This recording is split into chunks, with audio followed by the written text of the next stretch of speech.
Good morning. So I'm Lois Bowers, and I am a 1980 graduate of this great institution. And I have been doing YMTF. I think one day we'll have to do the math, but I know it's been over 25 years. And I absolutely love it. I am an extremely active alum. And so I always have to make that plug because you will be future alumni of this great institution. And I want you to always think about how you got your start. And it was right here at UAPB. And so I expect all of you to become alum, involved in the National Alumni Association, because it took me a while to do that.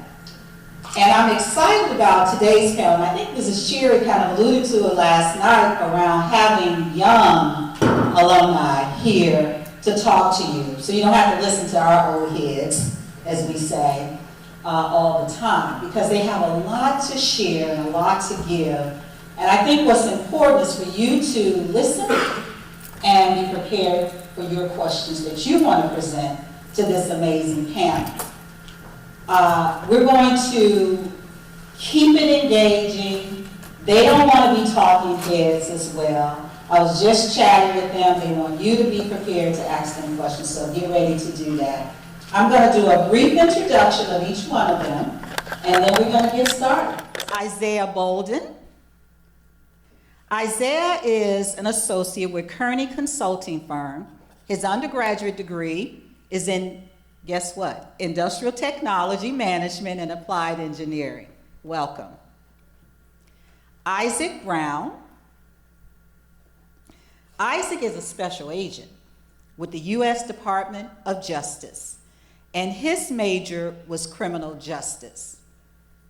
Tequil Davis is a regional supplier, quality engineer, technical integration with the Boeing Company. Her undergraduate degree was in Industrial Technology Management and Applied Engineering. Corvante Downey, Senior Manager 2, Data Analytics and Insights with Walmart. His undergraduate degree was in Industrial Technology Management and Applied Engineering. Kiara Smith, Senior Systems Engineer with Walmart. Undergraduate degree, Computer Science. So give them a round of applause as we kick this session off. So the first question I have is, what was your why for going to college? Why UAPB? And did your why change once you got to college? Who wants to take that one first? We only have one mic to pass because I'm holding on to mine. So I'll just say something on that. For me, I was born and raised in Pine Bluff, Arkansas. And so it's extra special for me to be here today because not only is this my school, but this is also my city. So my why was, I don't know if you guys seen the streets of Pine Bluff, but you know, it could be very, very rough. And I have a younger sister, we're 10 years apart, and she was my heavy, heavy why. I really wanted to be a great role model for her. I wanted to show her that there are other things that you can do outside of, you know, falling victim to your circumstances. And so crawling myself out of Pine Bluff, because that is exactly what I did, crawling out of the city and coming up and coming through and just trying to do the best that I could and be a role model for her was my why. And that why didn't really change to this day. She's really the person why I go as hard as I go in everything that I do. So, and of course, my mom, I want to make her proud and that type of stuff, but yeah. Awesome, thank you. So, for me, just like you, grew up in the Bluff. So I want to kind of hit on why UAPB. So when I graduated from Pine Bluff High, I went to Arkansas State. Just like everybody else, was tired of Pine Bluff. I wanted to see life outside of Pine Bluff. I was tired of seeing the same people in Pine Bluff. So I went and did a year at Arkansas State. But I knew that UAPB had a nurturing environment. When I got to Arkansas State, they did not have that. I always had contacts here on campus, and when I was ready to make the transition, I was able to do that easily. And when I first got here, I met Ms. Cherry and Ms. Knowlton, and again, the career service department. It was that nurturing environment that gravitated me here. And that's what kept me here. That's why I'm active, and I still come back to homecoming as much as I can and for this event. So I love UAPB in its nurturing environment. So that's why UAPB for me. Thank you. Thank you. Anyone else want to share? I'll try to make this as brief as possible, but in short, I didn't want to come to UAPB.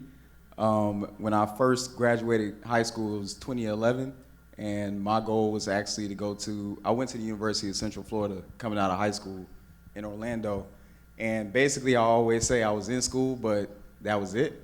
I got kicked out after 2 years with having a 1.8 GPA, and basically after that, I worked 2 years just working odd jobs, working at the airport, pushing wheelchairs and washing dishes and all that good stuff.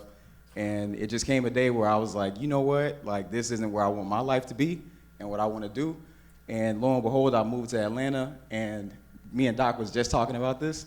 UAPB had an event in Atlanta at that same time when I went up there. And I came and I visited, I spoke with a lot of the staff. They told me to come up here to the school. I came and visited with about 2 weeks worth of clothes, and lo and behold, I ended up staying. And after that, I met with Ms. Knowlton and the career services team. They helped me a lot while I was here. So it was really from having that home vibe and having that community, and specifically talking to Dr. Colin, because he told me, this is my quote that I take from him. He said, you can speak, you ain't got no grades, but at least you can talk. So he said, we can work with that. And he absolutely did. So that was my reason for coming to UAPB. And then, like you mentioned, that's my reason why I always come back and try to give back, because maybe somebody else just need that push. Awesome.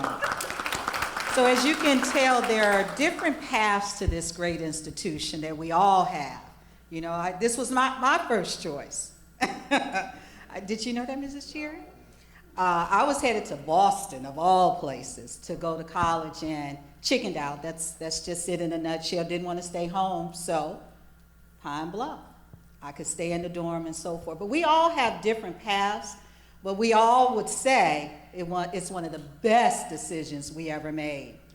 And I'm excited to know that you all are still loving UAPB and are still here giving back. And mostly it's giving your time too. You don't have to have money all the time to give back, right? Give your time. And so the next question I have for you is, now that you are in the workplace, right? You're in the workforce, looking back over your college career, what would you do differently and why? Guess I'll start that one off. That's an interesting one for me. Personally, I wouldn't do anything different. That's just me personally. So I came to UAPB on a full ride scholarship. So I've always been very academically inclined. So I was just book smart in the books, did my work, went to my room, and just repeated. But that set me on the path where I am today, very successful. I don't think I would have changed that. I mean, I had fun. It's UAPB. So I had fun, but that's it for me. I just wouldn't do anything different. Everything I did was right the first time. It set me on the path to success, and I would do it all over at the exact same pace. Awesome.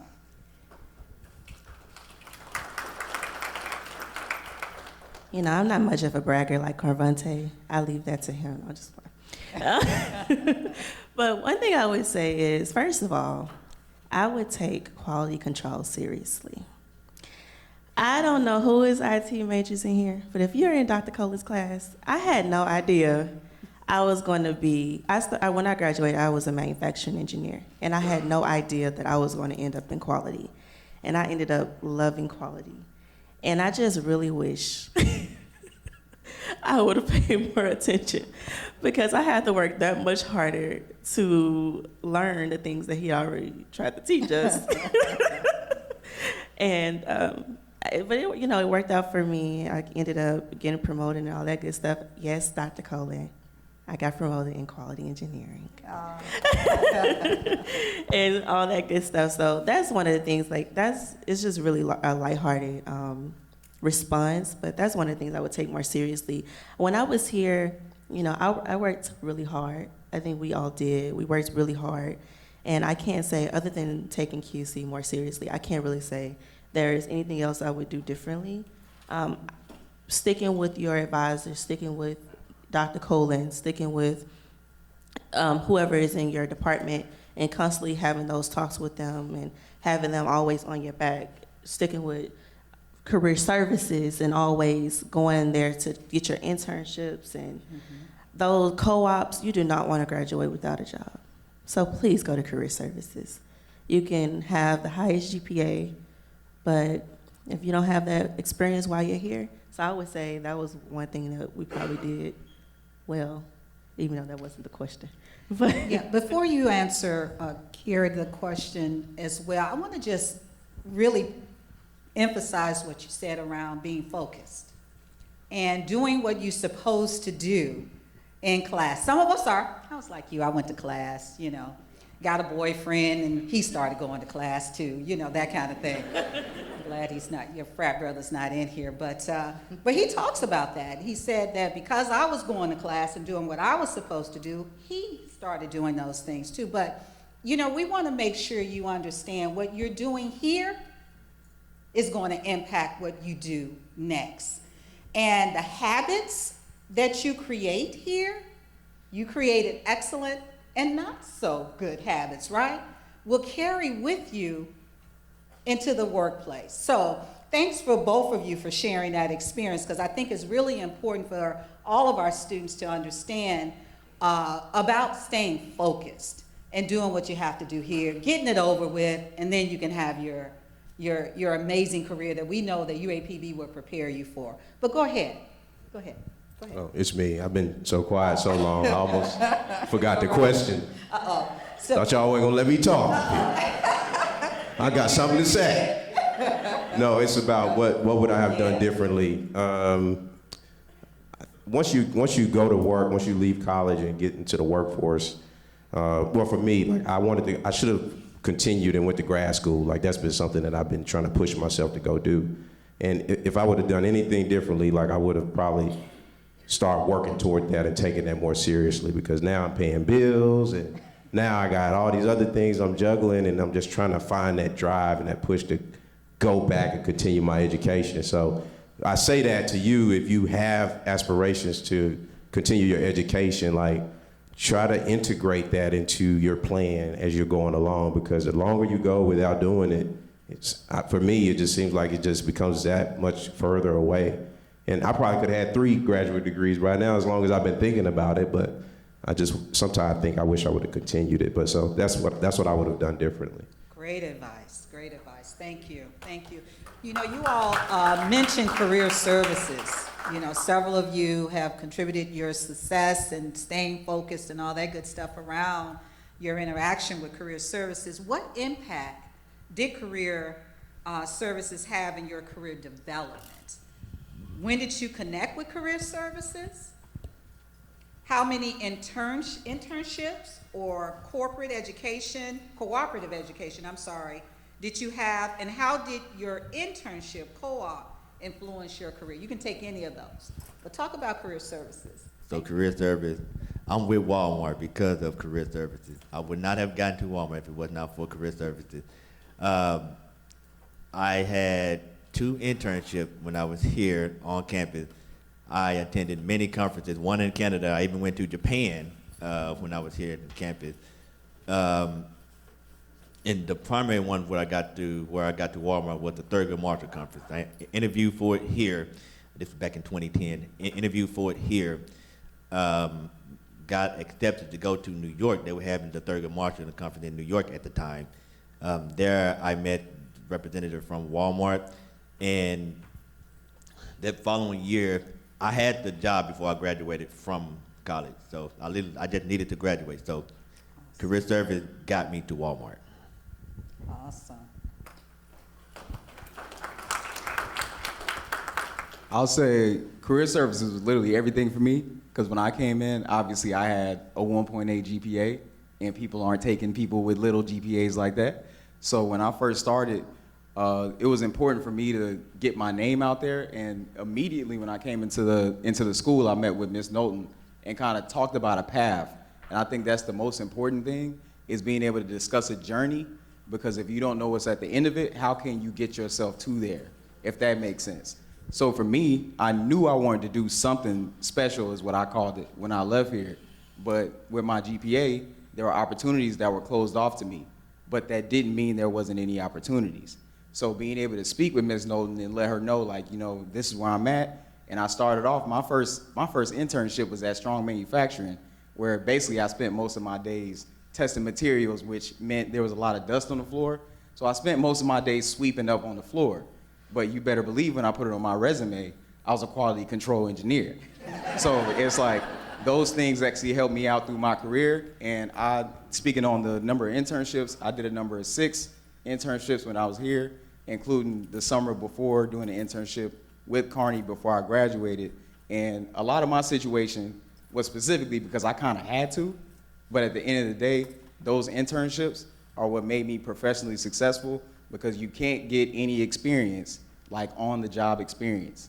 And being able to speak the language, speak the lingo, and then understand the hardest part about any job is dealing with people, dealing with management.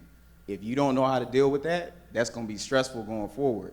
But I think those times actually helped me out, and it was a lot from working with career services and just getting those opportunities. Tell them what the consulting firm that you work for, what they're about, just real briefly so everyone will know. Okay, yeah. Does anybody know about consulting? Heard of it? Yay? Okay, we got a couple people. Okay, for those who don't know, to me, when I first graduated, consulting was an opportunity for me to find out what I wanted to do, because I did not know. But what consulting is basically you are contracted out to these Fortune 500, Fortune 100 companies, and then you are given like a project. So for example, I had the opportunity to work with AT&T when they were developing HBO Max. I had an opportunity to work for an NFL team developing a customer loyalty program, with Kraft Heinz developing a supplier diversity program. So it's like you work on a project for probably 3 to 10 months, and then it's as fast-paced as they say.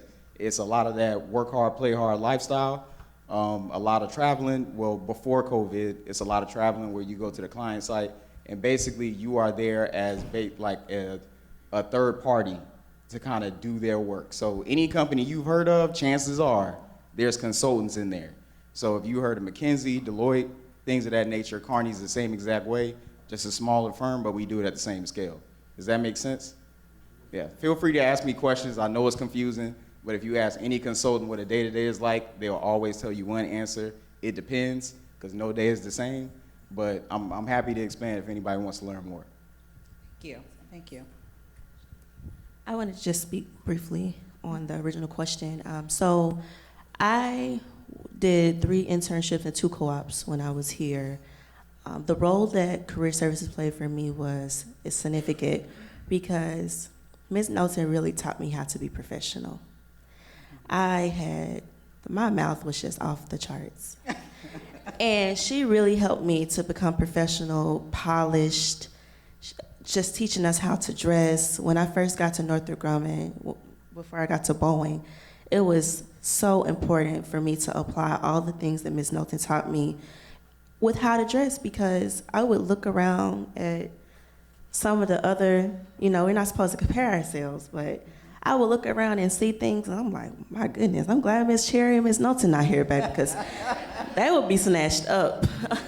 And it was important because, they taught us not to wear these short, tight dresses to work with your cleavage out. Like, it's deeper than just fixing our resumes. They taught us how to interact in a professional manner.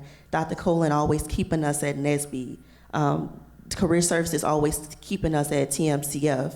Those types of engagements, those types of environments, they really teach you they really form you. They really mold you. Because once you are consistently engaging in things like that, it got to the point where I would be just out with my friends. They're like, you're so corporate. And I had to kind of, it would, you know, it comes a point where you have to say, okay, I can turn this off now.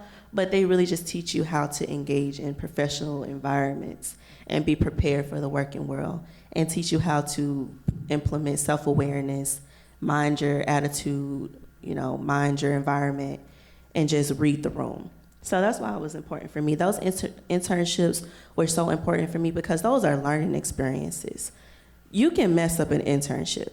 You don't want to get out in the real world at your full-time career job and mess up at those jobs. So even if it's a career internship that you're not really that interested in, use it as an opportunity to learn how to be a professional, learn how to engage with other professionals.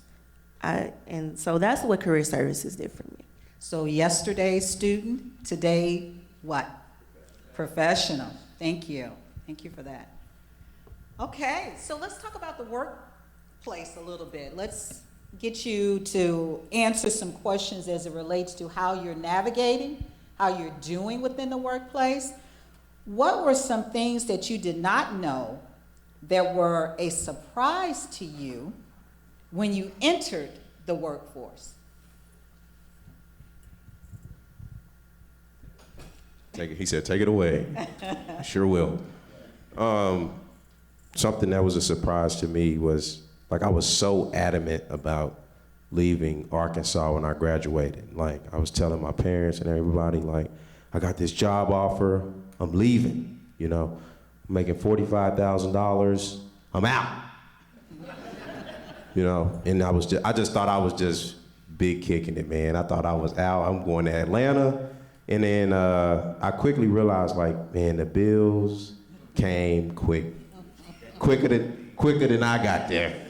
Like, they already had a bill in my mailbox. Like I was surprised because I just thought it was just gonna be a great, easy, smooth sailing opportunity. But the surprise was, man, the real world is on and it's here.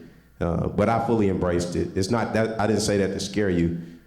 A little, but definitely to let you know, like, you know, it's a serious world out there and you're gonna have some responsibility. So that was a surprise. I think I was a little naive about that. Yeah. So the surprise for me was you're still gonna learn. You're still a newbie. When you enter in corporate America, even though done the internship, done the co-op, done your senior preference project, all of that, you're still learning. When I first got into my position, let me put this plug in there too. Be comfortable with being uncomfortable. The one thing that you have to get familiar with, I was the only black person on my team when I first started. If you talk to some of the individuals, you're going to hear it's probably a similar story that they were the only black on their team or in their area. Get comfortable with being uncomfortable and expand yourself by learning other cultures as well. But getting back to the point, I had to learn when I first got into my position the need to seek out and ask questions and say, hey, I don't know, can you teach me this? What do I need to learn? Can you give me some things that I need to go home and learn and research about to be prepared for the next day going forward? So that was the biggest thing, how much I had to learn and grow on my personal time to be able to get to the position where I am now. So. Cool. So let me ask this question real quick. Did you want to answer that one? I'll take the next one. Are you all still with the same company that you, okay. Yes, some of you for are, me. Some of you, yes, for you. You're not, okay. So we'll get to that question. Do you want to answer the last question? Okay. So I do want to ask, so if you're still with the company that you started with, tell me why you're staying. It's a good question. Well, so I did graduate in 2018, so she mentioned we're a little young, so I'm not that young. So I've coming up on my 5th year with Walmart. I would say I stayed because it's the environment. One, I'm from Lake Village, Arkansas. Anybody know where that's at? Okay. So it's not Pine Bluff, but it's Lake Village. So I really wanted to get out of Arkansas, but going back to that original question, why UAPB? It was the family environment. Like, I wanted to extend that as much as possible because I knew that when we went into the real world, it wasn't going to be like this. We were going to be the minority out there. So I came here because I wanted to keep that going and keep that family environment. But why Walmart? It's because they don't have this, but the team that I'm on, the culture that they have there is really great. And then, of course, the cost of living is also manageable. So when the bills kick in, I still can support myself. But no, I would say that, and like I said, it's been 5 years. My team is great. I don't know if we're going to touch on this too soon, but my work-life balance is also great. We had a little debate about that yesterday. I'll wait for that. But no, that's it for me. And let me just ask this, because I tell my son and my daughter this: you can't put a price tag on a boss. When you have a great boss, sometimes it's, the grass might seem greener on the other side, but when you have a great boss, makes the world a difference. Would you all agree with that? Amen. I had the pleasure of having the best boss. Obviously we're still young, so I don't know how many other great bosses I could get blessed with, but he was a black man. He was a retired colonel from the U.S. Air Force, and he was just the top tier example of leadership. And he really changed my life, my career. And he saw how hard I was working, and he got me promoted from a level 1 engineer to a level 3 engineer in like 2 years. And that's almost, it was to a point where people would come up to me saying, well, what's so special about you? How you get promoted so fast? And this and this and that. But he was giving me opportunities. He was giving me a platform to show what I could actually do. He was giving me a platform to show how hard I can work and what I could produce. And when you have managers or leaders, I like to call them leaders. Sure. Because just because you're a manager does not mean you know how to lead, and does not mean you should be in that position. That's right. And you guys will learn that real fast. And so I called him a leader, and because that's what leaders do. They identify your strengths, they put you in a position where everyone else can notice those strengths, and they get you what they feel you deserve. So that was just really life-changing for me. And like Ms. Veloz is saying, once you experience that, you will stay at the company forever. And the reason why I left Northrop Grumman is because Jason left. And when Jason left, I told him, I said, Jason, when you leave this flight line, I'm out. I will not stand out here and deal with this. Swastikas being painted on the bathroom doors and Palmdale, California, I won't even go into that. But the students might need to hear a little bit of that because, and I'm not going to go on about this, but just in talking to younger generations, sometimes we think that the whole diversity issues are not as bad or they're gone. They're not. Please don't think that. They're not. Please do not think that. We had people getting escorted off the facility. I worked on a flight line, and you guys don't know flight line culture, but flight line culture does not look like this room. It doesn't even look like a white woman. It's white men. That's flight line culture, and that's what I worked in, and I was just in the thick of things. And I told it was really bad. We had people getting escorted out for racism, literally getting kicked off the facility, same day, security coming to get them, escorting them out for vandalizing vans on the flight line, writing their own political views on the flight line, drawing swastikas in the bathroom stalls. I'm talking about, it was like crazy. And ultimately, and I told Jason the only reason why I was still on the flight line was because Jason was such a great leader. I could not leave from under him. As long as he was there, I needed to be under his leadership. And he ended up getting promoted to director, rightfully so. And they wanted me to step in his position as a manager, and I declined. And I told them, no, I'm not dealing with this. And when he left, I left. And that's how it is. So you will follow a great manager. Yeah, you and so absolutely. we have to learn to navigate those challenges that you faced. And we want to make sure that all of our students are aware that don't just dismiss it, that it can happen, and you have to learn to navigate. I know in the past, Mrs. Cherry, we've done things around diversity, equity, and inclusion as part of the platform for YMTF, but just don't dismiss the fact and be naive, but also enjoy your job and be successful at what you do and great at what you do, but just don't dismiss the fact that this stuff has gone away. So just thank you for sharing a little bit of that, but go ahead. Yeah, and I just wanted to touch on something really quick that Kiera mentioned, is that the learning never stops. And as I know we got a few seniors in here, you're going to be stepping into this world pretty soon. Speaking of great bosses, one of the things that you could look forward to that will really help your career is a boss who's going to train you. Like, of course, you've got 4 years of excellent education behind your belt, but as you step into the world and you get all these new tools and politics and workload that comes at you, you want to have a great boss in your corner that's going to be able to guide you. Not exactly handhold the entire time, because you do have to bring something to the table in that sense. But a great boss is going to be one that can actually guide you and tell you, how to do things, what's good, what's bad, and kind of tailor your career from that point. And that's what I had, and why I'm still with Walmart. Awesome. So someone else, you're not with your same company, or you are? No. Why the change? Okay, so long story, but I'll keep it short and sweet. So Carney Consulting Firm, I just left this past January. And again, the reason why I stayed as long as I did was because of exactly what they mentioned. I stayed because of the people. For me, again, when I went to Carney, it was about trying to find my career path and what I wanted to do. And like I said, I did a number of different projects. And over the course of those projects, I learned a lot. Like, what I know how to do now, I couldn't even comprehend when I first started.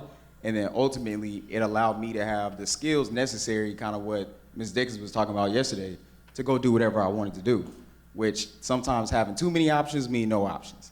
So for me, I got the opportunity towards the end of last year to transition to more of a training role, which I think some of y'all actually saw me when I came here to speak. And when I was in class, I did a lot of teaching and tutoring when I was here, helping out with Doc.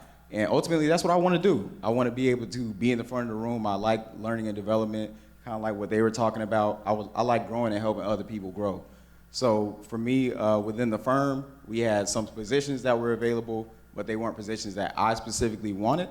And I think this is kind of a segue into owning your career and being able to make the choices for yourself that work for you. So again, I spoke about the fast-paced environment. There is no time, meaning my schedule was not a schedule, meaning when I wake up in the morning, I'm at work, and when I go to sleep at night, I'm at work.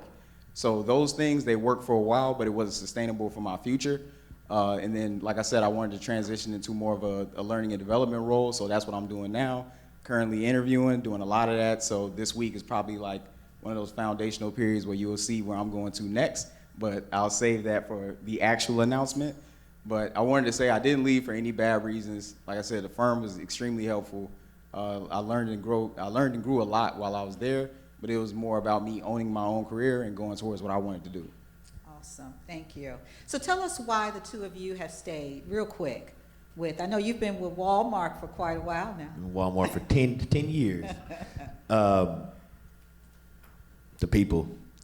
I get to play around with a lot of technology. So yes, I'm a system engineer, but specifically I'm a cybersecurity engineer. So I'm responsible for keeping the infrastructure and the network safe from adversaries, attackers, and things like that. That's my day-to-day responsibility. And so I kind of felt what she was saying about a work-life integration. I kind of felt that. Seemed like there was a little bit of a debate there. But I get to play around with technology. Technology from Microsoft, the new Chat GPT. I got to play around with that. I get to play around with a lot of technology, but that's not why I stayed at Walmart. It was the people that I get to work with, the culture that we have there. It is an open door environment, and the leadership are wanting to help us. The leadership are wanting to give us the things that we need to do. Wanting to give us the things that we need in order to progress not only the company forward, but ourselves as well. I've gotten several certifications within cybersecurity from Walmart. I'm waiting on approval for my latest certification that I just got, the cloud security engineer. That's one that I just got. And 2020, Walmart nominated me for a Black Engineer of the Year award, and I got that in 2020. So Walmart has been very, very well to me, and that's why I stayed. So Isaac, you're a special agent. Yes, ma'am. So why are you staying? I have to.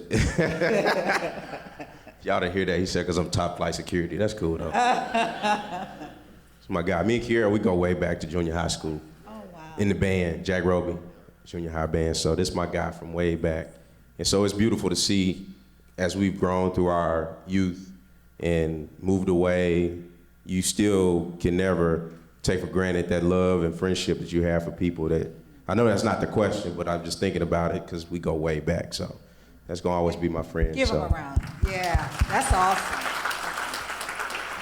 But I've been with my job now at the FBI for about 7 years. But I've been an agent for 3 years. But the thing that's kept me in that job is just the vast amount of opportunities that are out there. Because it's so much that you can get into. You don't have to stay into a set career track. And being this early in my career, as long as I've been on, it's still early in my career. And I still have so much more that I can get into. I could go into details off stage, but it's just a lot of opportunity. They invest a lot of training into you to get you extremely proficient in where you want to, in your job, and even investing the training into you for the things that you want to do later. Leadership and management trainings early on. Even if you're not a frontline supervisor, you may want to be a principal acting relief supervisor. I know that sounds weird, but somebody's got to be the boss when the boss is not there to make some critical decisions in that work.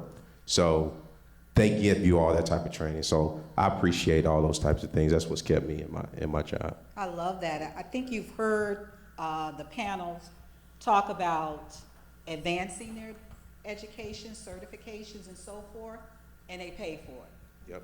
So take advantage of that and research that when you're going to an organization. Are they going to pay for me to get my master's? Are they going to pay for me to get certified and keep my skills up? The other piece was about the people and the culture and the environment. Research the companies you're going to and try to get an understanding about the culture, the environment. Are they going to accept me with my new locks?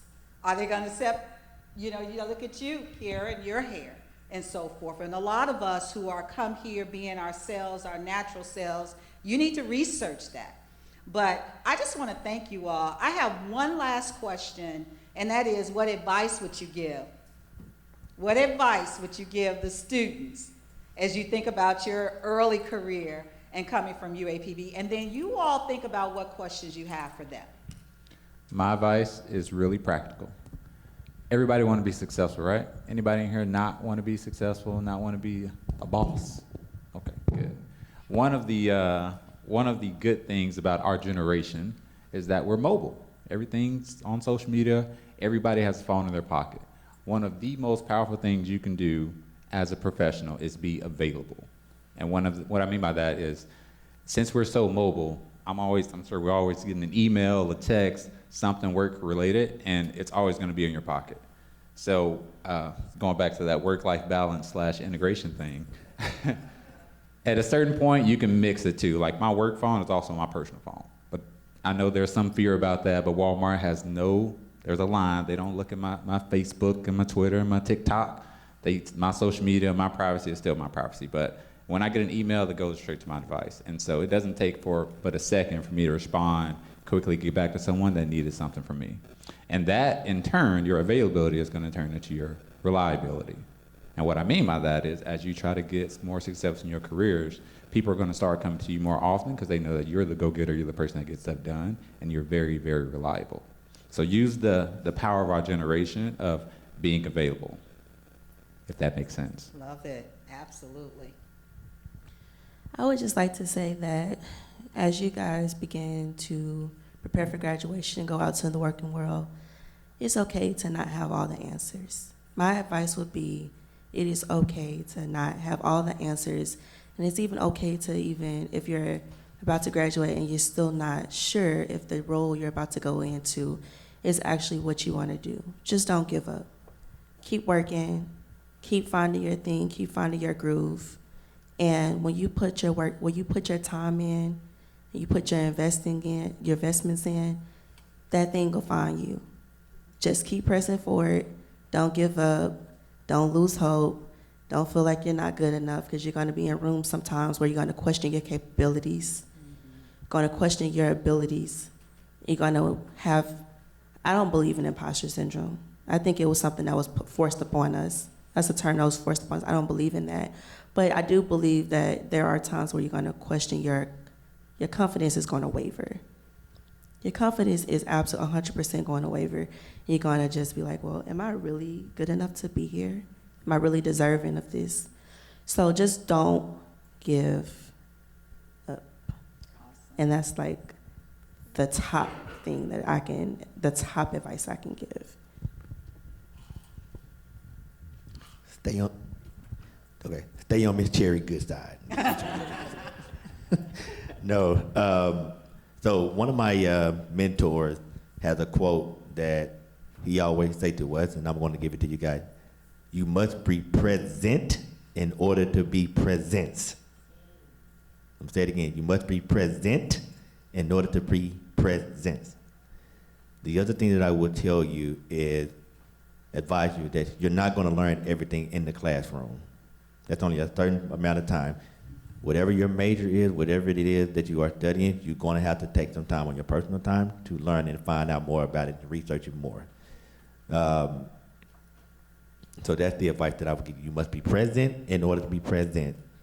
And for your major, understand you will have to do learning on your own time as well to help progress you as well, to help you marketable, be more marketable and stand out. Gil, go ahead. Yeah. All right.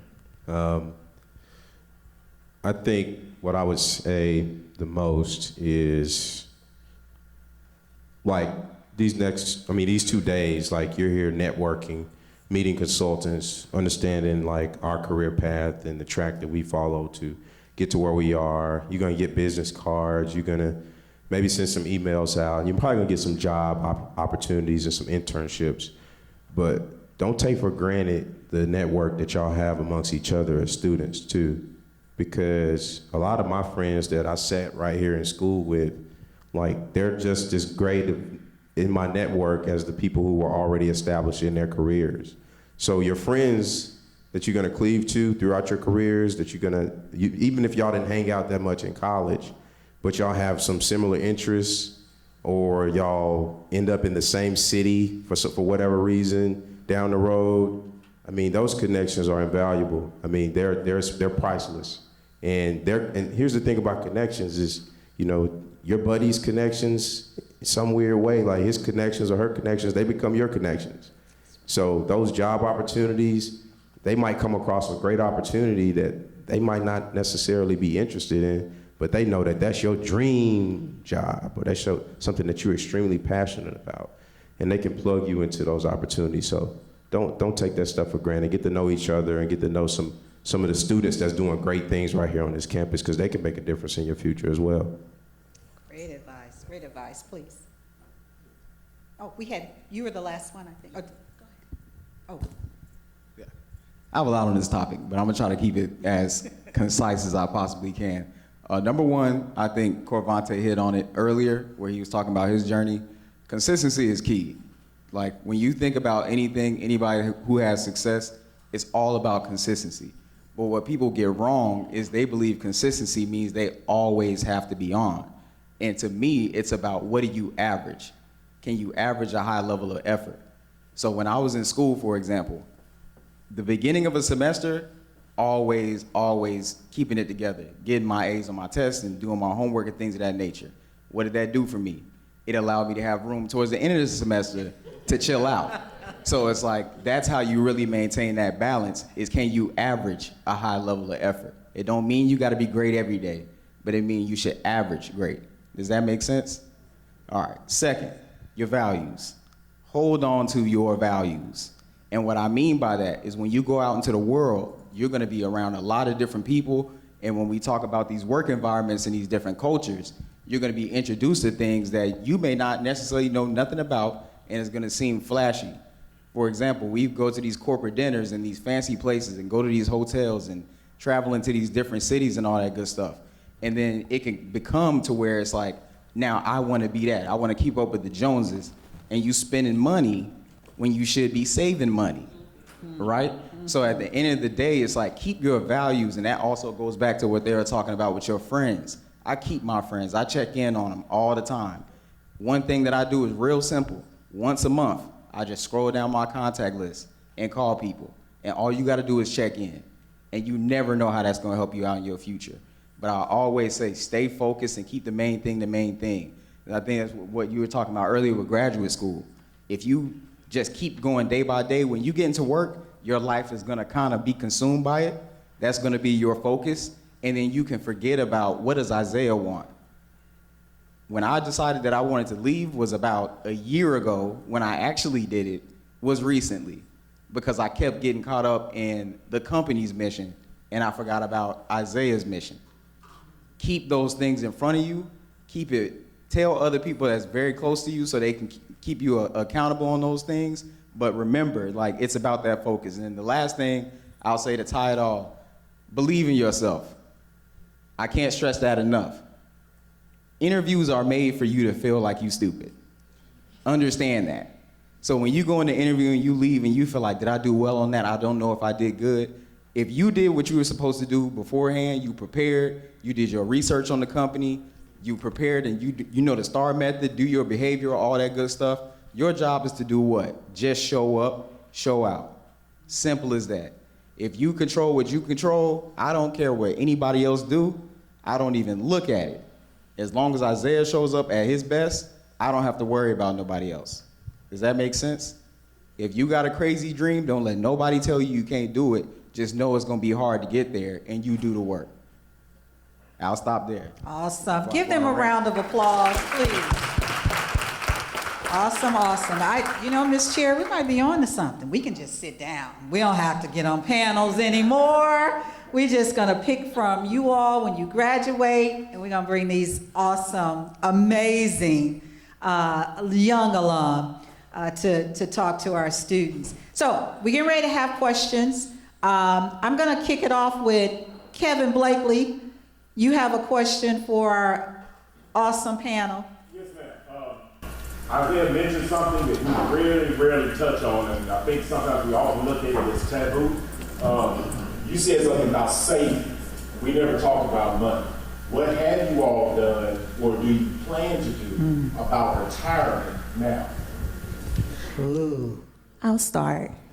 So, when I started working in Northrop, I was 22. And at 22, that's when I opened my 401k because I'm expensive. Did y'all hear her say that? She said she expensive. I need my coins. So I had a 401k.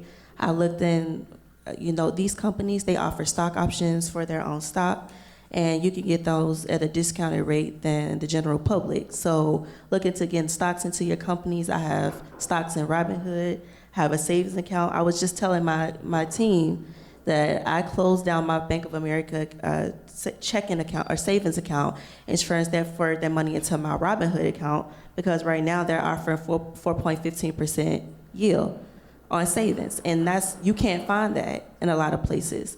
So you don't want to just sit money in a savings account and it's not multiplying. If there's no multiplier, if there's a 1%, 1.5% multiplier, find something else. Find something else. Don't just have your money sitting there collecting dust, because that's all it's doing. Love that question, because we're going to take all y'all money. We're going to get to Social Security. Y'all not going to have anything left. Right, Mrs. Chair? Us baby boomers, and that's real talk. So you better plan now on how you're going to survive when you get to be our age. So thank you for sharing that. Anyone else? Yeah, one thing I'll add is, in addition to the 401k and the savings, one thing with savings, so I did get married when I was here. My wife was also industrial technology management and applied engineering. You'll probably see her eventually, but I let her handle the savings. So I'm so focused and straightforward. I'm like, the money's in the checkings account, it's gonna go to these bills, we're done. So she had the great idea of just taking all that out in cash so that I just forget about it. And so that's probably a good method. What you don't see, you don't spend. Get some cash out, throw it away in a drawer or something, and then forget about it. Then by the end of the year, or 5 years later, you got all this stockpile of cash just sitting around. And then on top of that, one thing I would say is just to have more than one stream of revenue. Isaiah mentioned something really great, and that's believe in yourself. You're going to start. I've been with Walmart all 5 years, but that doesn't mean I'm only getting money from Walmart. So don't be afraid to start your own business, do something that's going to bring that extra money in. Another question coming. Yeah, I'll quickly touch on this. Needless to say, like, in consulting, there's a lot of money, and that's like one of the reasons why people typically get in there. When I talk about principles, there's principles in life that you can take to anything, and one principle is being very intentional. So I talked about being intentional about your career, be intentional about your money, and that includes, I don't care if it's friends and family, be intentional about where you're putting it. I've been on both sides of that, and I've given people money that ain't came back. So it's like, be very intentional about, if you want to help others financially, be clear on how you're going to do it, how much you're going to do it, and then be able to put that into how you calculate it. I think a lot of people make finances seem really difficult. They aren't difficult. There's some simple principles. You get a credit card, don't put it above 30%. Pay that monthly. Make sure your credit is straight. That's one thing I can't stress enough, because credit is everything. It's kind of like, it's basically your credibility in order for you to get a loan, and it's going to carry you on throughout your future. The second thing, or maybe the third thing, I don't even know which point number I'm on, but I'll say make sure that you don't change your spending habits depending on how much money you make. If you are clear on what you want to do with it, then that should not change the more money that you make. The more money that you make should create more opportunities for you or for somebody else. Does that make sense? Awesome. I've done both. So trust me, I'm telling you the right side to do it. So. Thank you. Great response, great question. Go ahead.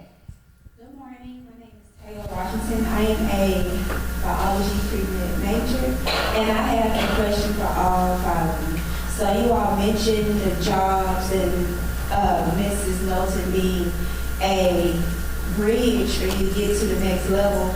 My question to you all was, what was your strategy when networking? Like, after you see with Ms. Knowlton, did you take it into your own hands to create your own contacts, your own mentors, build your own relationships? How did you get that? How were you able to do it successfully? Did you have failures? Like, oh, this wasn't the mentor for me, let me move on to the next one. Like, how were you able to, navigate through that and still get to your job? So we're going to have just a couple of you answer that question, and then you can network afterwards with the rest of them, okay? Yeah. All right, thank you. Okay. So about mentors and networking. So career services poured a lot into us, just like they're pouring into you guys. I was in YMTF as a student, and I always thought about it like, man, when I graduate, I hope I'm in a position where I come back as a consultant for YMTF. Like, that's how special it was. And that's before I got an internship or I went to any conferences. It was just the genuine networking and relationship building that we got a chance to experience as students. So that's what drove me closer to wanting to have that continuous relationship. So as time went on, I had mentors that were great, that had the time, and then some of them just didn't have the time to have that continuous mentorship with you. So eventually you just kind of, depending on what you're doing, you kind of find a new mentor, or you have a set mentor that just kind of continuously pours into you and kind of guides you through your career. I don't know what my strategy has been other than just staying, relevant in the work world, trying to keep track of what's going on, what's evolving, what's changing, so that when I'm talking to my mentors and they're asking me, where do you see yourself? Where do you want to go? What do you want to do? Like, I at least have an idea. I'm not just aimlessly trotting around and have no course. So I think that's the part that I would answer about the mentorship piece is I have had different mentors, and then some of them are not my mentors anymore. But I didn't really have a strategy. I just was kind of, maybe winging it a little bit. But yeah, that's what I got.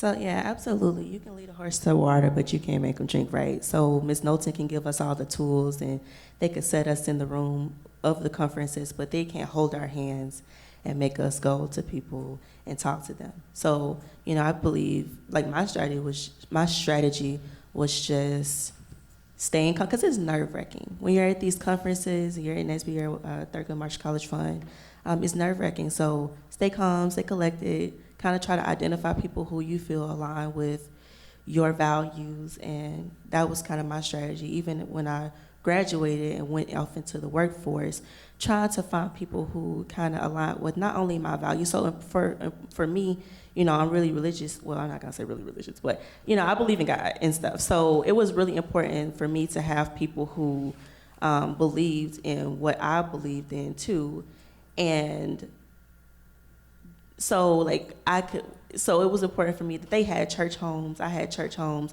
So when I spoke with them, I would feel comfortable. And I did end up finding a mentor all the way in California who, you know, he went to church. We would be able to talk about church, and then we would also be able to talk about different things that was going on at work, and he would be able to give me advice.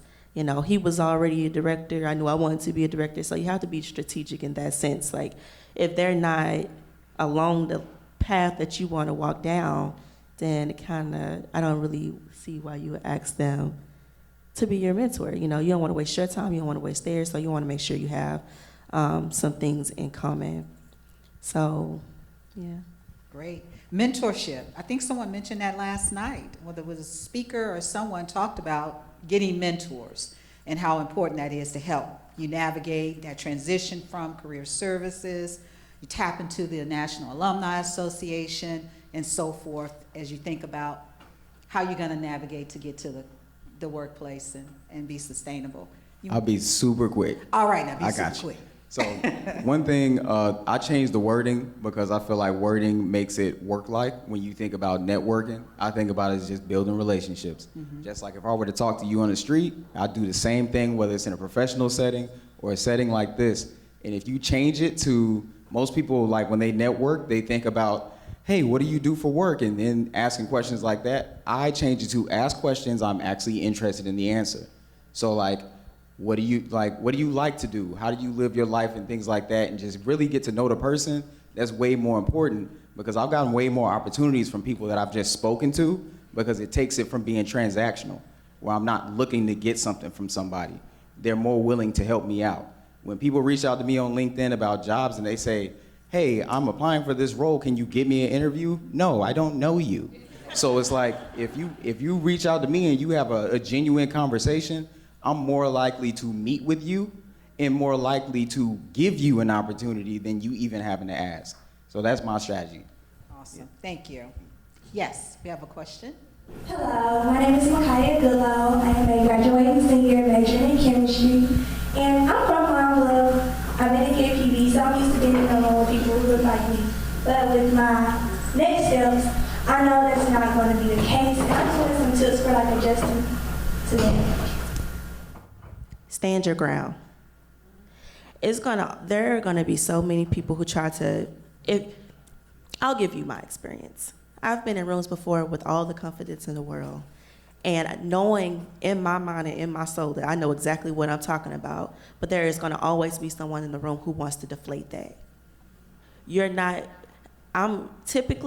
I would probably say 90% of the time, I'm the only woman in the room. If I'm not the only black person in the room, there's not another black woman, there's another black man.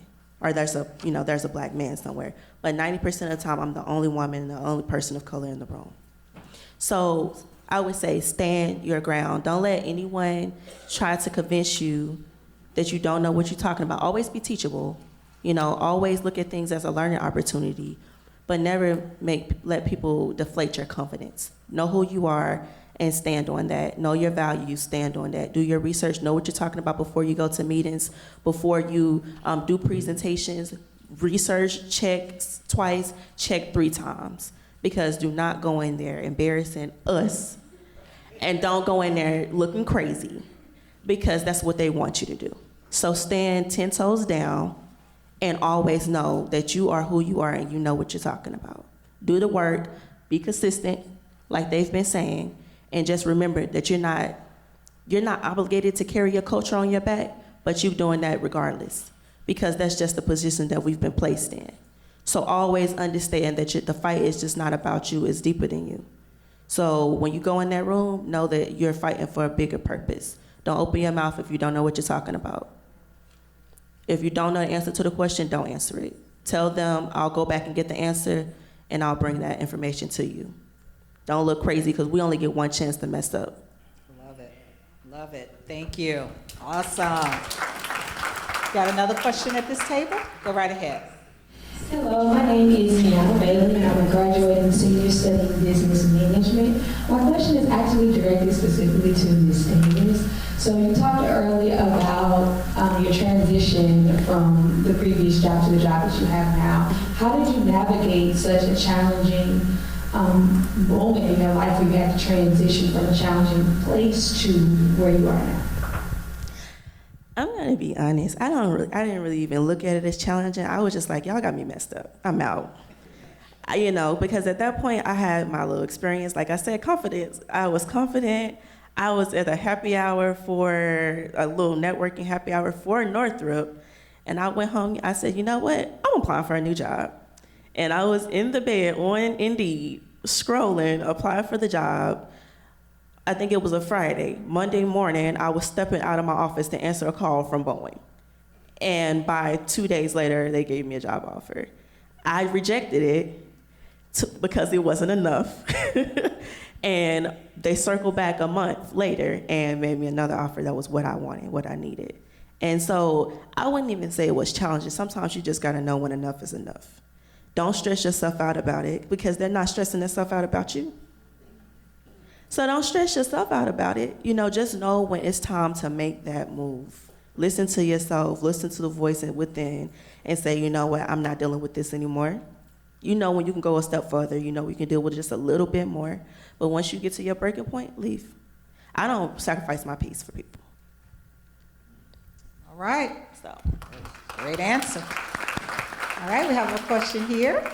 Good morning. My name is Jacoby Knowlton. I'm a graduating senior here majoring in business marketing. And my question for you all is, if you could go back to the day that you walked across the stage, what is something that you would say to yourself, or a piece of advice that you would give yourself to prepare yourself from your transition from student to professional?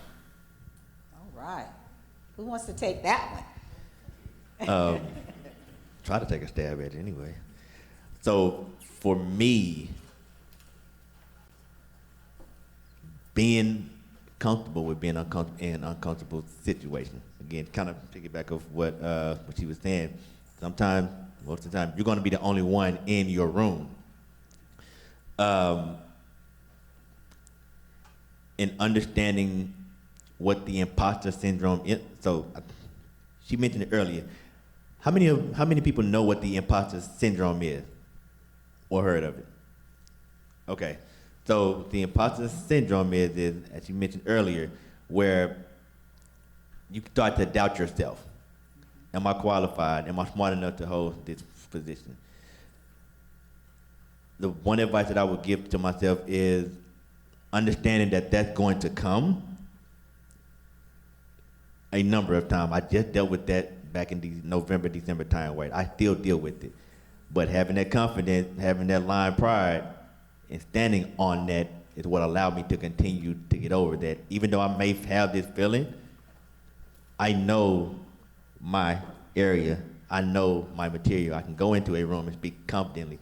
That is what I would tell myself, to stand on that and never forget that. Because there were times, especially when I first started, where I would call Ms. Howard, for those that are computer science majors, I would call Ms. Howard venting, and she would give me that, Kiera, you're doing okay. This is what's expected of you. So the confidence to remember to stand on that and understanding that I'm going to be in an uncomfortable position, and that the imposter syndrome is going to come.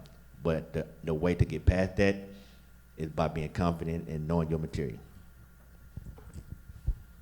Go ahead.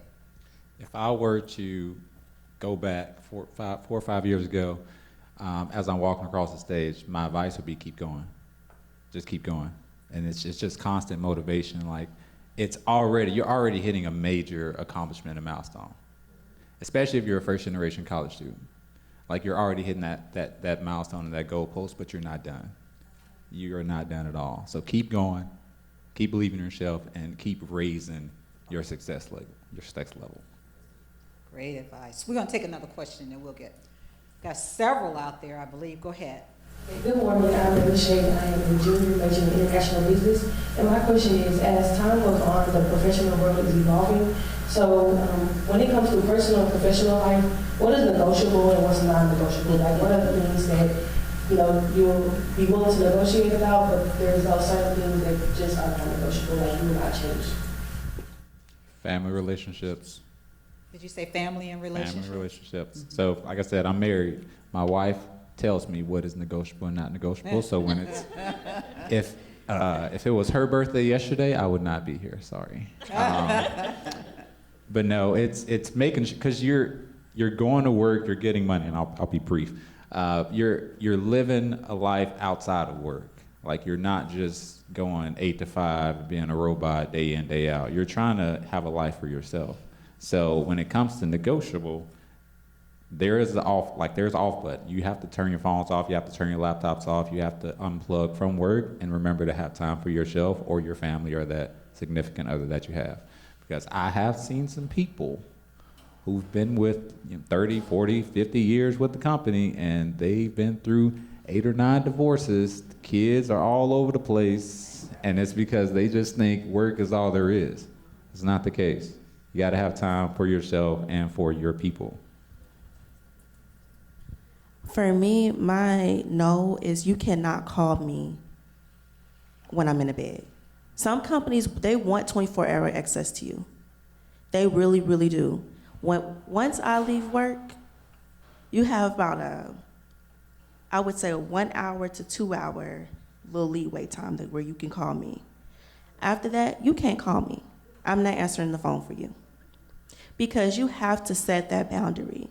If you don't set that boundary, they will run you into the ground. And they don't care. So you really have to either align with the company who actually does care about that. But if you know you're in an organization where they have no bounds, they will just cross all the lines, you really have to set that tone. And for me, I would say life, you go through so many different seasons. As you grow older, different things become important to you. Like right now, I don't have children, I'm not married. So, I do what I want to do. But, if you one day you have children or one day you have married, then now your children are important to you. Now, missing family functions are non-negotiable, or now your wife's birthday or your husband's birthday, going to work on that day may be non-negotiable now. So different seasons, different things, there'll always be something new, but just remember whatever is important to you, just keep that close to your heart. Isaac, what about you? I guess it's a little different for me because, like I said, I mean, working in law enforcement, I kind of have to be available, kind of all the time. But I say that in the spirit of I still am very intentional about taking my personal time and paying attention to my mental health because I got kids, and it's you don't want to be working some very serious matters and then you're taking that type of stuff home and you're not taking care of yourself and you're not tuned into your family environment and your children. You're not taking the appropriate vacation when you need to get away and take some time. And it is hard. You have to be very mindful of that. It's demanding. The work is demanding. You signed up for it. You committed to it. But like I said, I kind of have to be a part of, my phone is kind of glued to me. Not today, because I'm away from work. But if something happened right now, I'm right here. So I gotta be here. I gotta be it. I'm it. So sometimes you have an opportunity, depending on your work, you can kind of manipulate that and play between the lines. But I guess for me, it's just a little different. But you still have to take ownership of yourself, your time, and take care of yourself. That's no matter what job you work. So let me just flip it a little bit, because we're talking about kind of that personal side of things in the sense of the balance and what's negotiable and what's not from a family. What about work? What about some of the cultural or some of the things that are going on in organizations that's a non-negotiable as you're doing your research? Give a quick example. Okay, so for me, I'm big on ethics and making sure I'm doing what is right. For example, when I was talking about, I gave the example of the project when I was working for the NFL team. And on this particular project, I was in charge of developing a financial model for this team, and basically I was handing it off to let them know, if you go through with this, this is what kind of return you can expect to get back. Make sense so far? Okay, so that's my role. So we're meeting with the chief revenue officer of this NFL team to present it. The day before, I meet with my manager, and my manager sees the model and the output, and she tells me, she says, I don't think they'll be happy with that result. We should bump up the numbers. What that means is we're lying. We're walking in and telling these people that they can get X amount of value from this project when that's just not true. And guess whose name is on that? My name.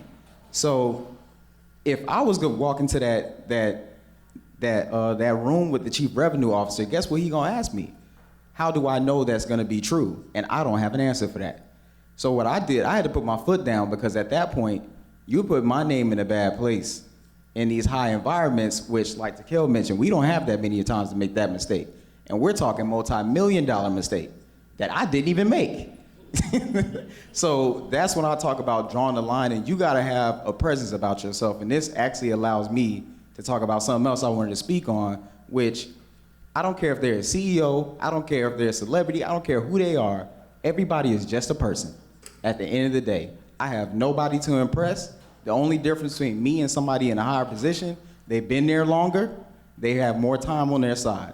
Each and every one of you might end up in a great position one day, but we're all just people. So I have nothing to prove, and I can also stand on my ground and say, I'm not doing X, Y, and Z, but I also have to come in with a perspective as to why I'm not doing it.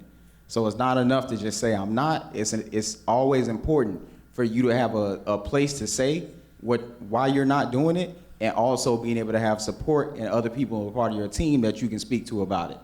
So again, just make sure you stand on that ground if something goes past your own personal values. Oh, I love that. Great, great example. Great example, Kiera. And then let's do a time check real quick. How many? We're still good?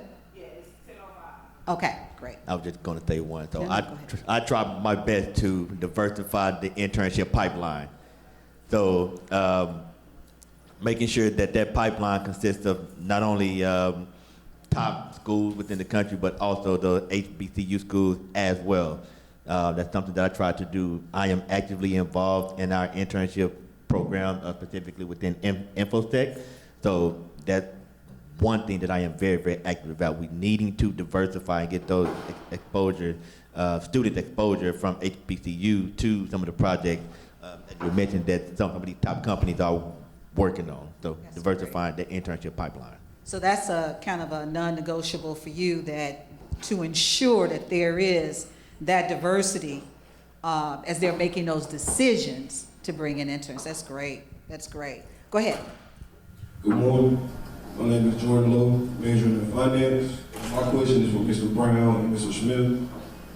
As a student, what would you say stood out the most about you, and how did you utilize that in your career journey? Could you repeat the question?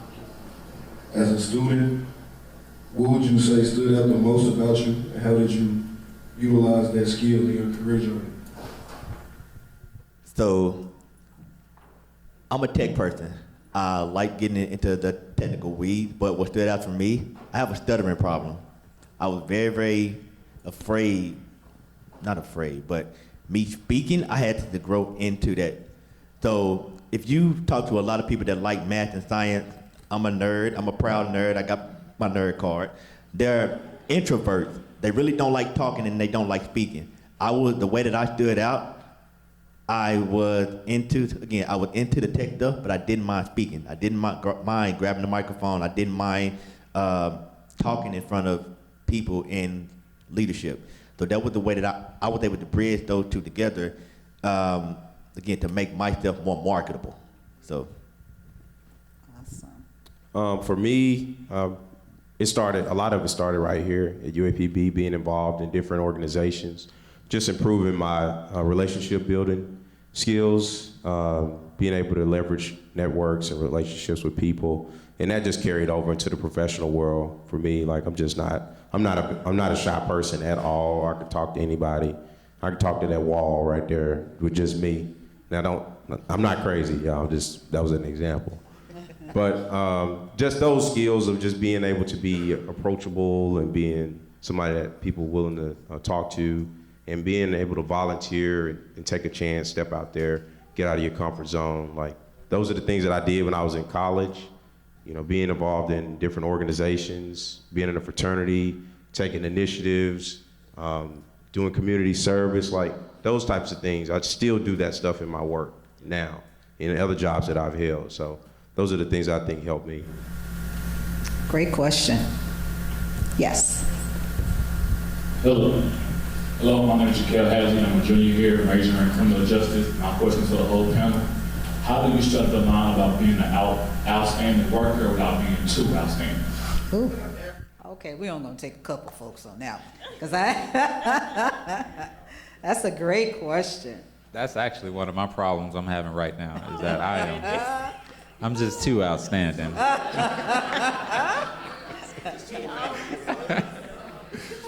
No, that's a great question. It's kind of hard, because you always, as one of us, we always want to be the best that we can, especially since, like that Kel said, we have a lot on our shoulders no matter where you go. So you're always going to be looked at, not just how you perform, but how someone like you is going to perform as well. So I always try to go above and beyond, because I want the next person that comes behind me to already have that, that platform. You're already going to have high expectations.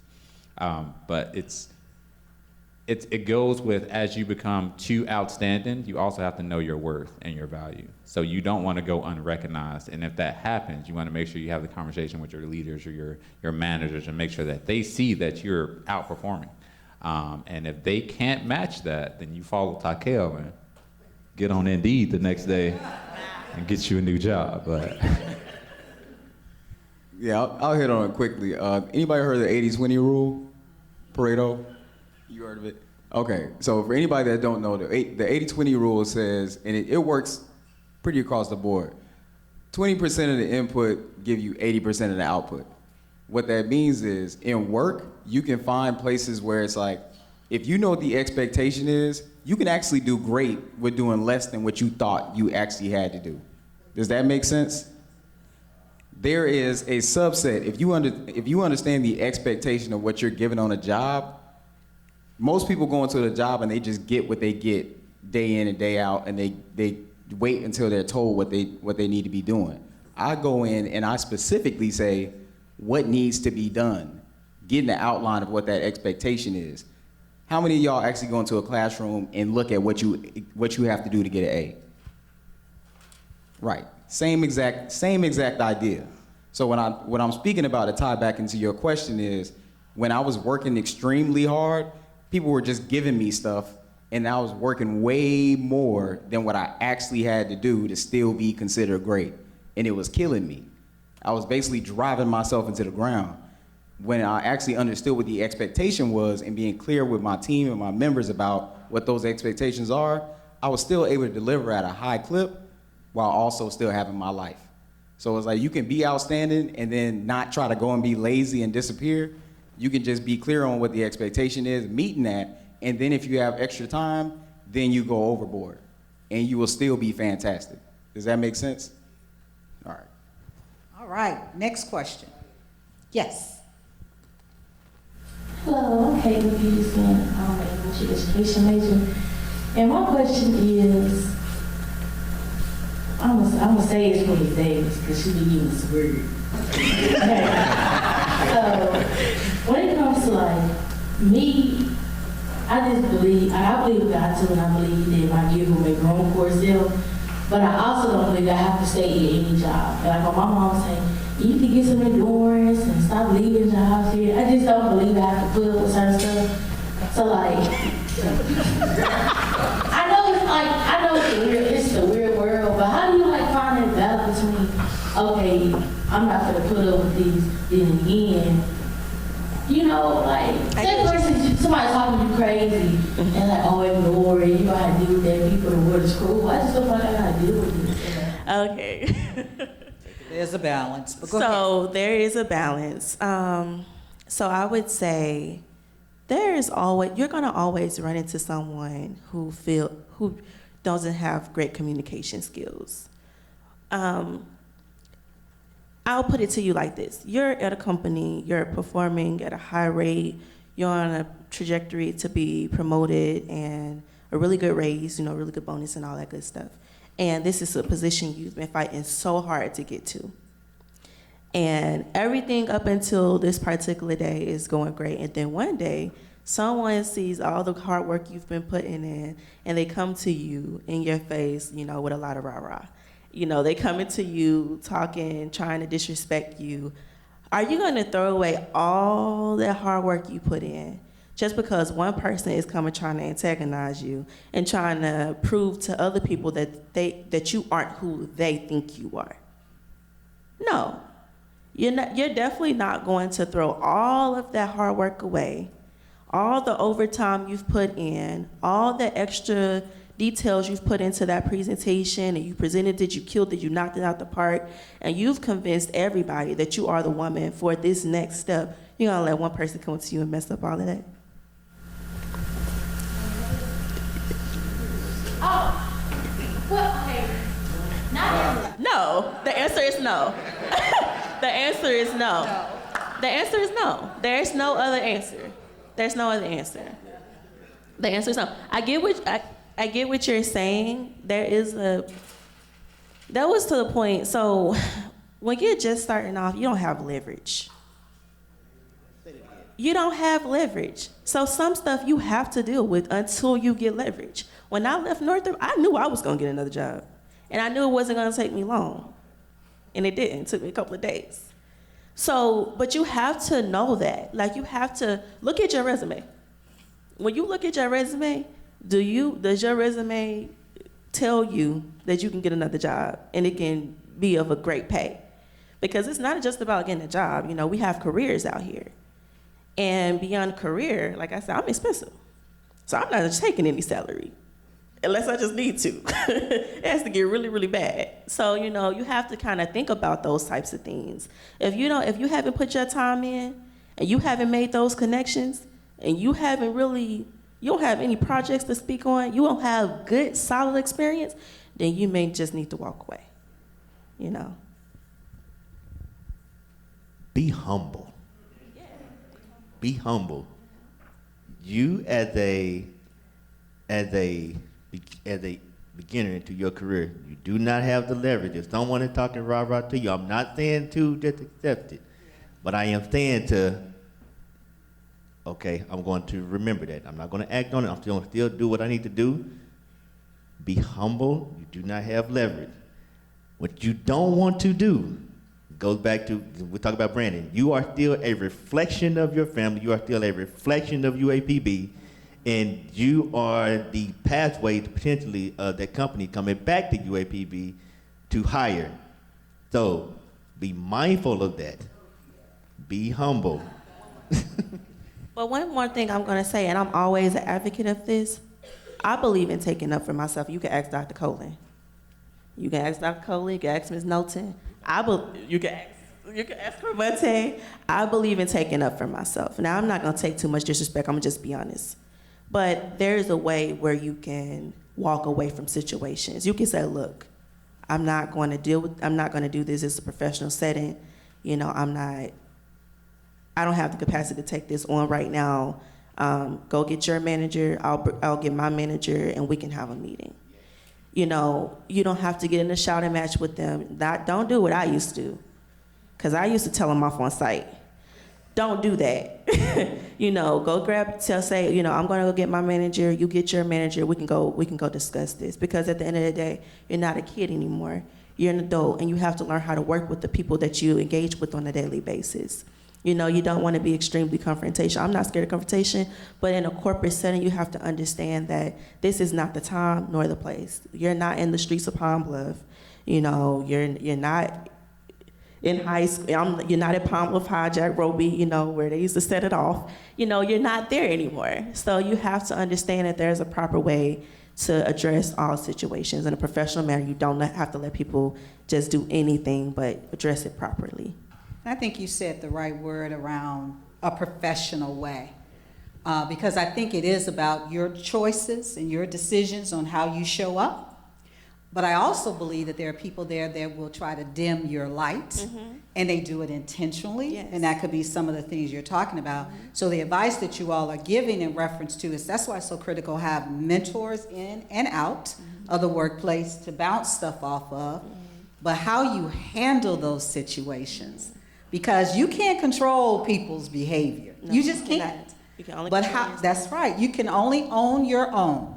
So this whole notion of yesterday's students, today's professional, it really is about being professional in the workplace. And there's a way to communicate and handle all things. Because as quiet as I was, you don't know that now, back in the day, I would not let anyone approach me the wrong way. It just wasn't in me. And I had to learn from that along the way, particularly coming from high school, college, just like you're saying, and going into the workplace. So surround yourself. You'll hear me say in the classroom, show me your friends, I'll show you your future. Surround yourself with good people, and you can bounce it off of them. You can bounce it off a mentor or a sponsor if you know who your sponsor is, so that you can handle things in a professional way. But there's bullies in the workplace. We know that. We definitely know that. So it's a balance, as we said before, right? It's a balance. Yes. Good morning. My name is Kelley, and I'm a freshman majoring in computer science. So my question is, can one of you tell me of a time when you received negative feedback, or a time when you had to give negative feedback? So it's, and I speak specifically about the world that I've been in, just because I feel like it gives good examples. Consulting, the people that go into consulting typically is not us. It's typically people coming from India, Asia, or they come from like Harvard's, Yale's, Carnegie Mellon's, things like that. In their mindset, the only thing that matters is work. To them, it's just work. So when they come and speak to us, it's typically never about what I've done well. It's always about poking and prodding about things that I didn't do or could have been done better, even if I knock it out the park. So what we typically do, and what I've done to try to ease that, is I confront the feedback. So I go to the feedback instead of getting the feedback to me, because it allows me to have more control over just receiving it in the first place and making it more about my own personal development. So for example, whenever I have a project, I would set a time every 2 weeks to meet with my manager to discuss things that I could be doing better, and I come in with a perspective about things that I could have done better. That way I'm controlling the conversation. So it's better to do it that way, for one. And if I talk about the negative feedback, it's always gonna be there. And it's like, I change it from feedback to like points of development. So a lot of times it could be as little as you sent that email to the client and you put 2 sentences in there and it should have just been one. You could have made it more concise. I'm telling you, it's that detailed to the T. Stupid, but it exists. And like I said, a lot of times, like if you take it personally, that is what can kill your spirit and start to make you feel that imposter syndrome, and you start to feel like, oh man, I'm not doing good. But again, this is why you take personal inventory about it. So that's on the receiving negative feedback. Me giving negative feedback, I've learned from my bad managers how to be a better leader. So when we talk about having good leaders, I've learned from my bad leaders how to be a better leader. Anytime you have to give somebody feedback, it's called BEST. Talk about the behavior itself. Talk about, I forgot what the E is, I'll free range on this. But basically it's like, you wanna talk about the behavior itself. What are we having feedback about? Second, why is it important what effect did it have? Why are we talking about it in the first place? And then you wanna have a conversation about their thoughts on it and share a conversation together. That way it's not me pointing out. And you can take this to your relationships too. Same exact thing. You don't wanna just tell people, hey, you did this, okay? It's like, you did this is how it affected everything, this is how we can move better going forward, and this is how we can do it together. Does that make sense? So does that answer your question? All right. Anybody else? All right, next question. Hi, my name is Rakaya and I am a junior at the university majoring in elementary education. And my question is, what risks did you take to get to your career? Because I'm having a trouble with being the first generation out of 16 and me setting boundaries for my family and having the trouble of like, okay, I'm reclaiming my time. So what risks did you take to get to your career? I'll take 16 like siblings. Yeah. I've got 9 myself, and I was first generation. I feel you on that. But risk for me was I didn't answer earlier, but I did pretty much an internship, a co-op every semester that I was here, and I was in industrial technology. But my final internship was with Walmart, and it was totally outside of everything I went to school for. Not totally, but pretty much. It wasn't engineering, it wasn't manufacturing, it was strategy, somewhat data. So my risk was taking that job opportunity knowing that most of my education was not going to transfer over to that job that I just took. But the mindset going into that was, taking some of those skills that were transferable. Most of them were soft skills, or how to talk to people, how to be approachable, how to be likable, and just how to spread your knowledge that you already have. Or just be a sponge and be, a learner, always learning. And just really, I would say, probably the most advice I can give is just be adaptable. To be adaptable to whatever you come. You always know that you have your own goal, you have your own expectation that you're trying to hit personally, and so no matter what comes at you in the world, just be adaptable to that and stay focused. Hopefully that helps. So I know that risk has sometimes a negative connotation. I want to kind of flip that, and the risk that I'm going to say, it was a moving in the right direction. So for me personally, the risk that I had was detaching. So let me preface this, I'm very, very close to my family. But the risk that I had was detaching from my family, letting them know that I'm not that young kid anymore. I am an adult now, and being comfortable with stepping out on my own into the world in corporate America. So there was a fear, if you will, with my mother and grandmother's family, that whether or not I would be able to make it out there. I had the full confidence in the world that I did, but family didn't. I was the younger generation to go to college since my older cousin. They went to college back in the 90s, so I was the next in line. That was about 20 years after that. So that detaching them, letting them know and understand I can take care of myself, that you have raised me right. I know my needs and wants. I know right from wrong. I know how to conduct myself outside of you guys' realm. Letting them know that they can trust me. That was the risk that I took. And like I said, I'm glad I did. I am here now. I've been trying to think about how to say what I want to say, but I'm just gonna quickly say, like, we had a discussion earlier today about some people feeling like they need to work full-time jobs and go to school. The risk that I have to take is knowing that college was going to be long-term. It was going to lead to a long-term outcome. And working my part-time job or trying to work all these jobs, I was going to have to sacrifice not being able to send certain people in my family money. First of all, that's not your responsibility. So first of all, you have to understand that's not your responsibility. I was going to have to risk being able to send people money when they need money for this or they need money for that, to focus on what I need to do to better myself, because it was going to set me and my family up in a better position in the long run. Sometimes we just looking at it from a right now perspective, but we have to look at it from a long-term perspective, because life is long. If you're lucky enough, you're blessed enough, life is long. So, you don't want to just focus on, right now I got to go work to McDonald's. Right now I got to work at Wendy's. Right now I got to work at Tropical Smoothie. You really want that salary? You really want that $10 long term? Because it's going to be really a struggle trying to take care of your family on that $10.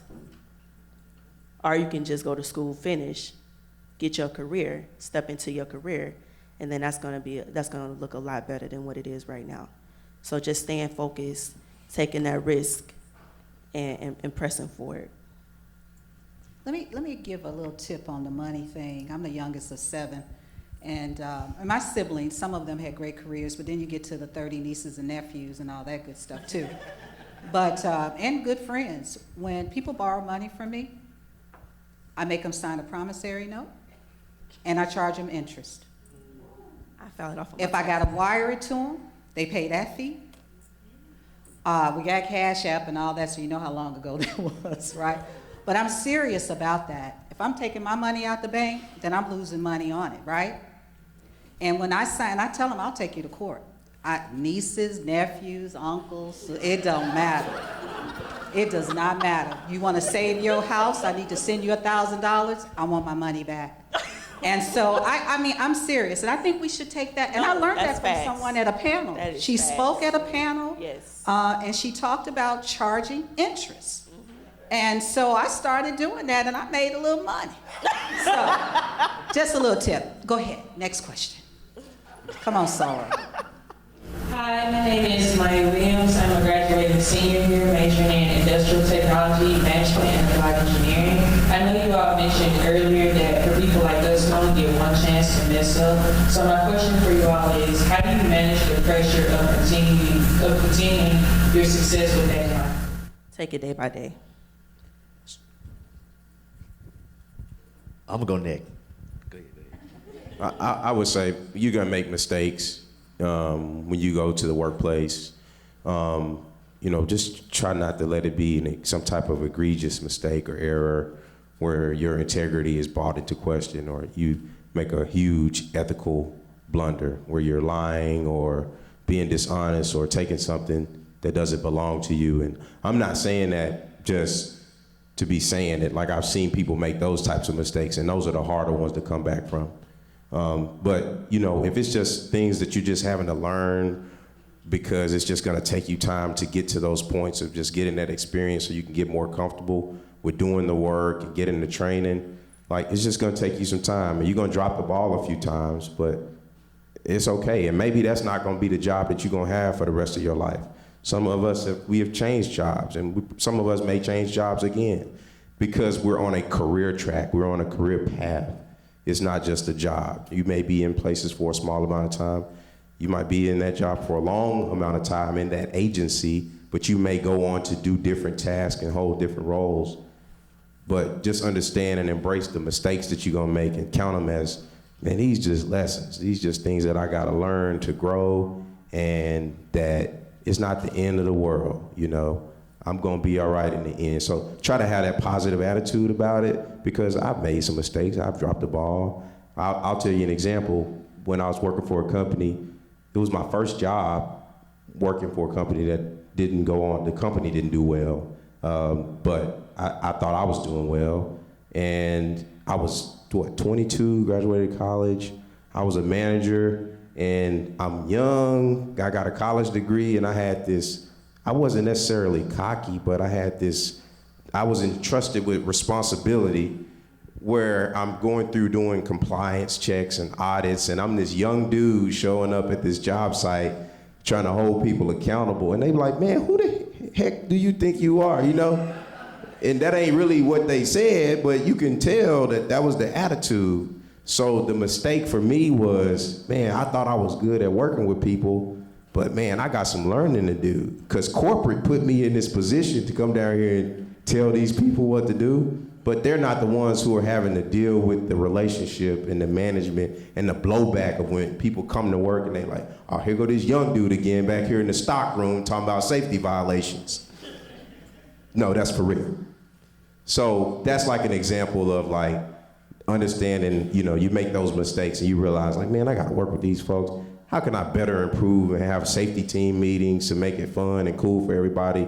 And they don't just think I'm just some dude that just showed up fresh out of college that don't know what he talking about, because I didn't. I really didn't know what I was talking about. I was just doing what I thought was the right thing to do. But these people were working those frontline grassroots jobs, dealing with the customers, dealing with the pressures of their work, and my mistake was not understanding and appreciating that. So I learned that the hard way, and then I got better over time. So that was just one mistake I wanted to share, but I overcame that. Thanks for sharing that. I got one. So, great question, by the way. So, a couple of years ago, before I say that, he hit on something important: integrity and honesty, ownership. If you drop the ball, I drop the ball. Now let me tell you my example.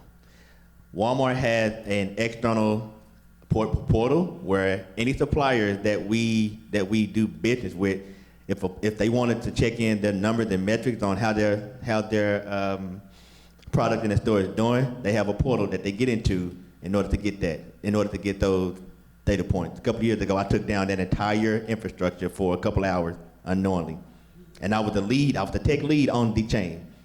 Did not know it. Walmart lost a couple of coins because of that. Had to go to a couple of meetings afterward. But what saved me was the fact that I had approval to do the change, one. Two, when the change happened, I immediately knew what the issue was. I immediately backed out the change. I took ownership of the error.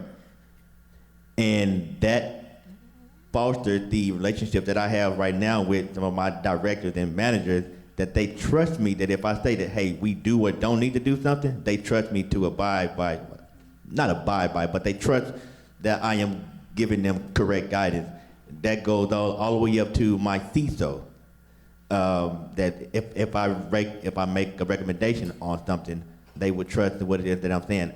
That all became of the integrity and honesty that I had when I took down that environment. So you're going to drop the ball. You're going to make mistakes. It is expected of you coming into corporate America.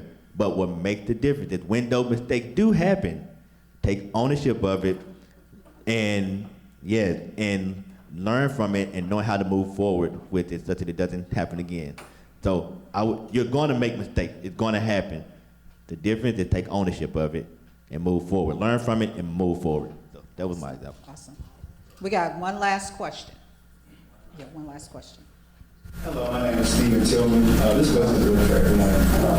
What advice do you have for students gearing themselves for a career in corporate environments? What advice do you have for students with no self-identity gearing themselves for a career in corporate environments that constantly seek to categorize people? Can you say that again? Yeah. You said no self-identity? What advice do you have for students with no self-identity gearing themselves out for a career in corporate environments that constantly seek to categorize people? They constantly seek to categorize people, the companies. So can you explain that? I'm being honest. I didn't catch the question. Like I don't fully understand. It says self-identity. Are you referencing being a They don't know who they are? color, or not knowing who they are? Oh, they're in trouble. If they're going into an organization, if you're about to step out into the world, it's okay to still try to figure some things out. But if you don't know what your values are and your morals and like what you stand for and what you're not standing for, you're in trouble. And what was the second part of that? Because I want you to answer that part too. What was that last part about the company piece?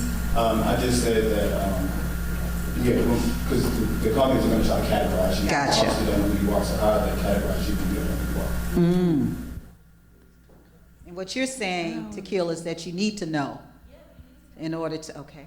Yeah, so I'm going to add on what she said. It's like, yes, you need to know. It's like, I'm going to talk more about how to apply it and how you actually do it. So what I've done is, like, what consulting has taught me is how to go find information for myself and how to figure things out myself. Number one, you can go to Google and look at a list of values. Go through those and see which ones that you actually identify with and see how they match. On my phone right now, if you look at my back screen, I have a vision board for what I want to do this year, and then I have 5 values. The reason why I keep those there is because that is my North Star. That's what I go back to. If you don't know it, the reason why we're saying you need to know it is because you already have an idea is why you're asking the question. They are going to try to give it to you, but it's nothing personal. Those people aren't trying to give it to you. They just want a community just like anybody else want a community. And even if it's a community doing the wrong things, they're going to want to take you in. but you got to be able to stand on it. And the only way you're going to be able to stand on it is if you know what it is for you. So one thing that I do for myself, I'm an avid walker. Even when I was on campus, I would walk. I would walk around this campus all day. And what people didn't understand what I was doing is spending time with Isaiah. If you always spending time around people, there's no time for you to know who you are. Because just like you're saying, you're constantly getting it from everybody else. And that's what I was talking about earlier with making sure you focus. You gotta be focused on what you specifically want. There's a saying that says, and I'm gonna explain it really, really quickly. There's a saying, no man becomes a man until his father dies. And what it really is saying no person can become themselves until they start believing that they have the idea for what they want in life and what they want to do, and it's not based on anybody else. The only way you can do that is if you take the time to figure that out. You can find it through talking to people, and hopefully you get good mentors that are able to guide you in the right place. But again, you don't know a good mentor if you don't know your own values. So you do have to figure that out, but take the necessary steps. Don't just let it be, I don't know who I am, therefore I'm gonna figure it out by the seat of my pants. It doesn't work like that. You have to drive that. And the beauty of it is, anything that you decide today don't have to be who you are for the rest of your life. You can constantly change, you can be fluid. But pick 5 for today. See how they feel tomorrow, and then adjust from there. Make sense? All right. All right, so give them another round of applause.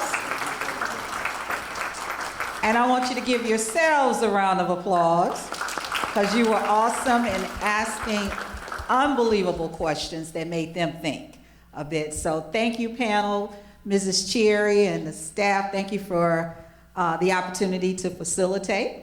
I want to keep in touch.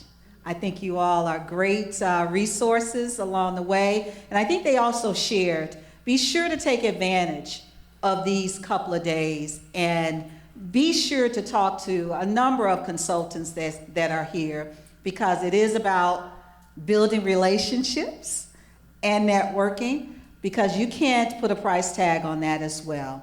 So thank you again. Thank you for all the great questions, and enjoy the rest of the conference. Yes? Okay. For networking tips, you can catch me on LinkedIn. If you send me a message, let me know that it was from here. Otherwise, I won't know who you are. Otherwise, feel free. I'm sure everybody feels the same way. You can walk up, speak to us. We are not like too far away from you. We are just regular people. So it's like, I promise you, I will speak, but also understand people are busy. If we don't get back to you immediately, we do have lives outside of this. And I do have other people that I mentor in my own regular life. But I'm more than happy to help. And to me, there's literally no question that's off the board. I don't mind talking about anything, because I was literally just in y'all's shoes not too long ago. And honestly, if we all able to be honest with you, we're still figuring this stuff out. That's right. It never stops. So feel free. That's right.